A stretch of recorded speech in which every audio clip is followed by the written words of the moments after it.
my name is Sommer Sandler. I'm a graduating 3L, and I'm here for the Van Horn Pro Bono ceremony. Excellent. And why is it important to give back to the community?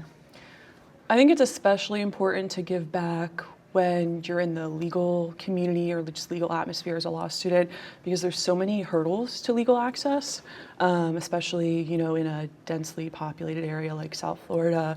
We see, after spending 3 years getting this degree, how much goes into it.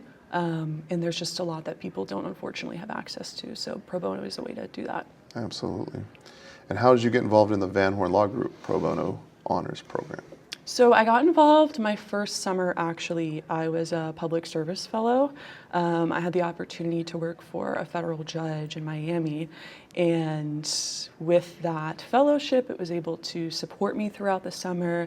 And then I started realizing, how many hours I've amassed over the course of a summer and just what I could do in terms of outreach to spread the word about the service.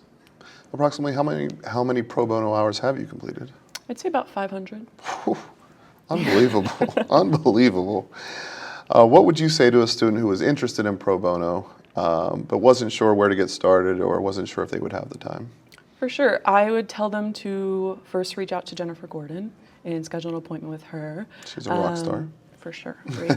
I tell a lot of 1Ls, I was a LRWTA, that even if they can do pro bono work for a couple weeks or a weekend in a month or even during a semester, it's worth it. Oftentimes I hear that the economic hurdle is a big one, which I entirely understand, but I tell them that the experience I feel has been invaluable and literally priceless. Every work opportunity I've had has been pro bono in law school.